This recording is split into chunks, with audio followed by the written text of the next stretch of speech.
મેં એક એપમાં લોગિન કર્યું જ હતું કે તરત મેસેજનું નોટિફિકેશન આવ્યું. 1, 2, 3, 4, 7 મેસેજીસ. એ બધા મેસેજીસ મારા એક પિતરાઈ ભાઈ આલોકે મને મોકલ્યા હતા. એનેય નવરાને જરાય જપ નથી. જ્યારે જુઓ ત્યારે મેસેજ ઠોક્યા કરે છે. ભાઈ છે એમ માનીને હું એને જવાબ આપું છું, પણ એ હવે હદ વટાવી રહ્યો છે. એની પત્ની વચ્ચે કોઈ બબાલ ચાલી રહ્યો હોય તો એમાં ભલા હું શું કરી શકું? સાહેબ, જમવાનું પીરસી દઉં. મારે ત્યાં ઘરનું કામ અને રસોઈ કરવા આવતા છોકરાએ ફરીથી જમવાનું યાદ અપાવ્યું હતું. એને ઘરે જવાની ઉતાવળ કેમ હતી એ મને સમજાતું નહોતું. ઘરે એની પત્ની એની રાહ જોઈ રહી હશે. અહીંથી પલળતો ભાગતો એ ઘર ભેગો થશે ત્યારે એની નાજુક પત્નીને દરવાજે ઊભી એની જ રાહ જોતી હશે. જોતી જોઈ એ એને આલિંગનમાં જકડી લેશે. એના હોઠ પર કસીને એક ચુંબન ભરી લેશે. સાહેબ, ખાવાનું? મહેન્દ્રએ બૂમ પાડીને કહ્યું, અને મારી નજર આગળ ચાલી રહેલું એક ચિત્રપટ અચાનક હવામાં ઓગળી ગયેલું. હા, કાઢી લાવ. એક કામ કરને, આજે અહીંયા જ થાળી લઈ આવ. અને સાંભળ, તારે ઘરે જવાની ઉતાવળ હોય તો ચાલ્યો જજે. વાસણ સવારે પતાવજે. ના રે, મારે એવી કશી ઉતાવળ નથી. બહાર વરસાદ પણ કેવો જોરમાં છે. થોડો ઓછો થાય એટલે નીકળી જઈશ. અરે, પણ વરસાદનો શો ભરોસો? ઘરે તારી પત્ની રાહ જોતી ઊભી હશે. એ મારી રાહ શા માટે જોવાની? એને તો આ સિરિયલો જોવાનો સમય છે. હું ઘરે વહેલો જાઉં તો એને પ્રોબ્લેમ થાય.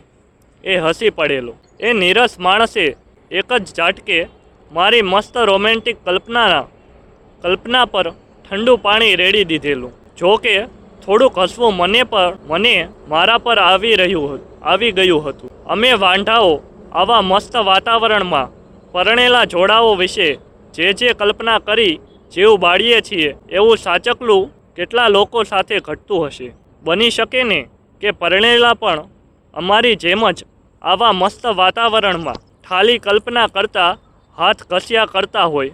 મૂળે આજના માનવને પ્રેમ કરતા જ નથી આવડતું. અને જો એમને પ્રેમ કરતા જ ના આવડતું હોય તો સામેથી પ્રેમ મેળવવાની આશા પણ કેમ રાખી શકે? મોટા ભાગના પતિઓ જેટલા એમની કલ્પનામાં એક્ટિવ હોય છે એમાંથી ભાગના પણ એમની પત્ની સાથે નથી હોતા. 2 મિનિટની ચરમ સીમાનું સુખ ભોગવવા એ 20 મિનિટનો ફોરપ્લે કદાચ રાખે છે, પણ નારીના મનને વશ કરી લે એવો પ્રેમ આપવાનું ભૂલી જાય છે. પછી પત્ની ક્યાંથી સહયોગ આપવાની? ફરીથી મને અનુજા યાદ આવી ગઈ હતી. અમારા વચ્ચેની પ્રેમભરી ક્રીડા, એ અતુલ્ય આનંદ, લેંઘામાં લટકી રહેલો મારો અધૂરો જીવ. મહેન્દ્ર થાળી લઈને આવેલો એટલે મેં કલ્પનાની દુનિયાને તિલાંજલિ આપી જમવામાં ધ્યાન પરોવેલું. મહેન્દ્રએ એની આદત મુજબ મને જમવા બેઠેલો જોઈ ટીવી ચાલુ કરી કોઈ ક્રાઇમ શો જોવા બેસી ગયો હતો. હું જમી રહ્યો હતો ને પાછો મારા ફોનમાં એક મેસેજ આવ્યો. આલોક કંઈક કહી રહ્યો હતો. મેં એનો મેસેજ જોયો. હાલ જ મારા ઘરે આવી જા, મારી વાઈફની હાલત ખરાબ છે.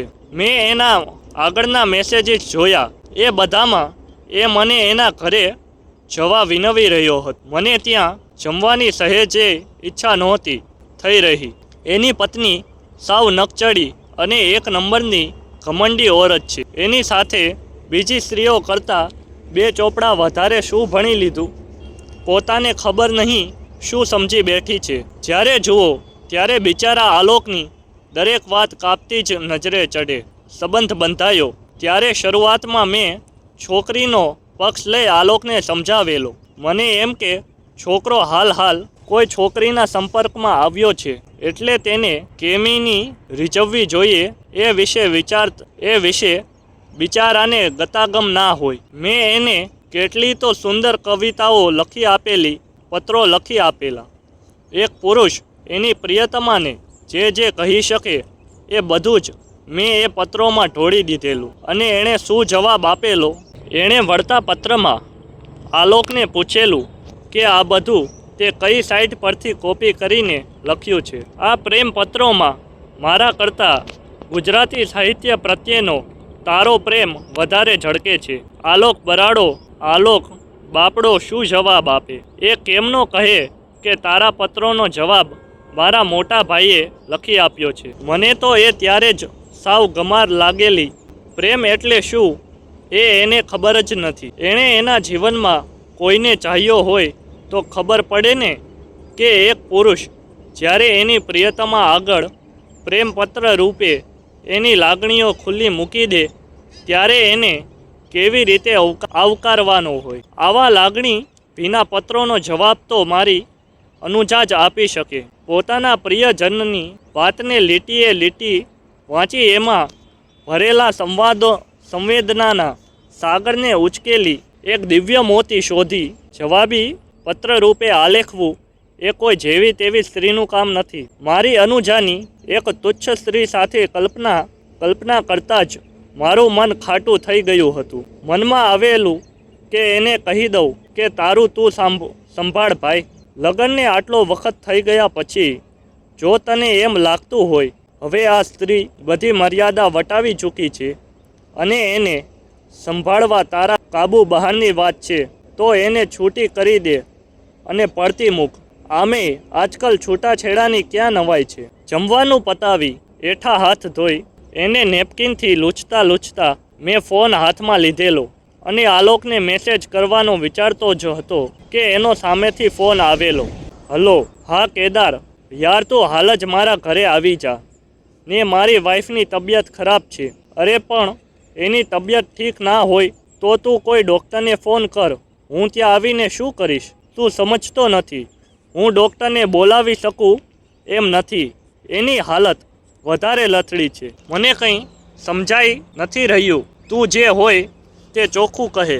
અચાનક જ મારા મનમાં તણખો થયો હતો અને મેં દબાતા અવાજે પૂછેલું. એણે કંઈ હા ના હજુ હું બોલી રહું એ પહેલાં જ આલોકે કહ્યું, હા એટલે જ તો ક્યારનોય તને બોલાવી રહ્યો છું. મારા પગ સહેજ ધ્રુજી ગયા હતા. કોઈ સ્ત્રી આત્મહત્યા કરે કે એવો પ્રયત્ન કરે અને એનો ઘરવાળો મને ફોન કરીને મદદ કરવા બોલાવે ત્યારે શું કરવું જોઈએ એ વાતે હું બિલકુલ અજાણ હતો. પહેલાં તો થયું કે ના કહી દઉં, પછી થયેલું કે ગમે તેમ તોય એ મારો નાનો પિતરાઈ ભાઈ છે. એ વખતે એના મા બાપ કે મોટા ભાઈ ભાભી પણ ઘરે ન હતા. બીજા સગા હતા ખરા, પણ આવા સમયે મદદ કરી શકે એવો તો હું એક જ હતો. મને થયેલું કે મારે જવું જોઈએ અને તરત પાછું મનમાં સવાલ ઊભો થયેલો, એ જીવતી તો હશે ને? હજી એ જીવે છે? હજી એને ચક્કર આવી રહ્યા છે. આલોકનું એ જીવે છે હજી મારા જીવમાં જીવ આવ્યો હતો અને હું તરત એક્શન મોડ પર આવી ગયેલો. મને મારી કોલેજમાં એક છોકરીએ આત્મહત્યા કરવા માટે કોઈ દવા પી લીધેલી. ત્યારે ડૉક્ટરે એની સારવાર માટે શું પગલાં લીધેલા એ યાદ હતું. શું થયું એ જાણવા માટે જોડાઈને રહો અમારી ચેનલ સાથે અને સબસ્ક્રાઈબ કરો ગુજરાતી વાર્તા. ધન્યવાદ.